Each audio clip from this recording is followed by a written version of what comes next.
Друг, это первый ролик в плейлисте про английский язык. В нем я расскажу о субъективном взгляде на проблемы в изучении английского в России и соседних странах.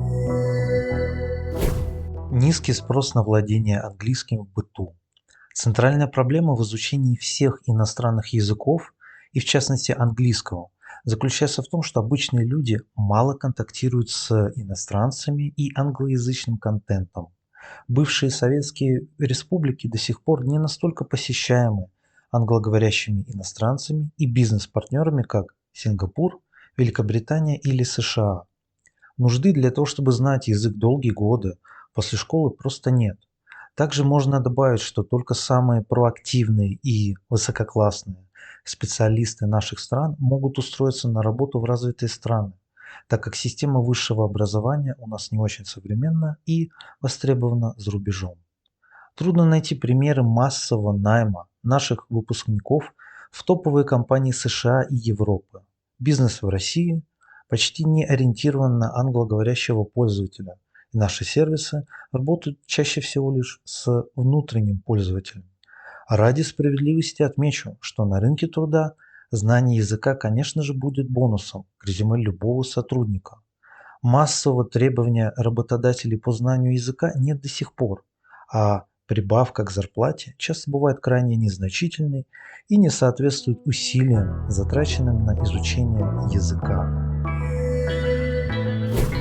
Низкая мотивация к обучению в школе. Вторая причина следует из первой. Возьмем для примера Россию. По данным статистики, ни один из мировых языков широко в быту не используется, в отличие от, например, Швейцарии, где на государственном уровне закреплено использование аж 4 языков. По данным российской переписи, английским владеют около 5 миллионов человек, а это около 3,5% от населения. В языковых рейтингах Россия занимает промежуточное положение между Афганистаном и Боливией. Большая часть опрошенных планирует использовать английский лишь для того, чтобы читать этикетки на продуктах и, в лучшем случае, для поиска информации в интернете. Все эти факторы приводят к низкой мотивации учеников изучать английский. Также отмечу, что по данным опросов, почти 2 трети россиян никогда не были за рубежом, что также сказывается на низкой мотивации изучать иностранные языки.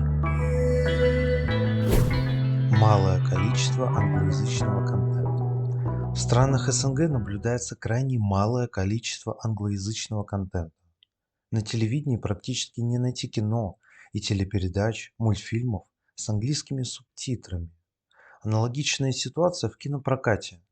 Обычно на такой контент почти нет спроса. Учебные материалы для школьников и студентов могут стоить достаточно дорого. Позволить их могут далеко не все.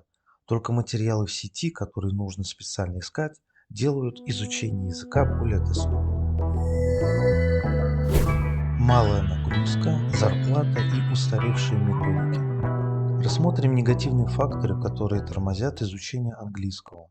Только 10% часов в российских школах уделяется английскому языку. Средняя зарплата учителей в школах не превышает нескольких сотен долларов. Современная методика изучения языка, например, коммуникативная, еще не вытеснила старую грамматико-переводную.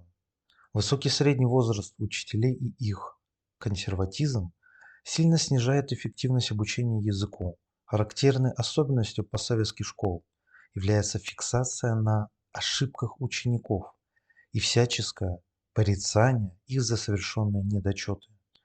Это приводит к негативным последствиям и страхам учеников в будущем. Во взрослой жизни многие боятся изучать английский самостоятельно из-за негативного опыта в школе, а также целого комплекса проблем, которые я описал ранее.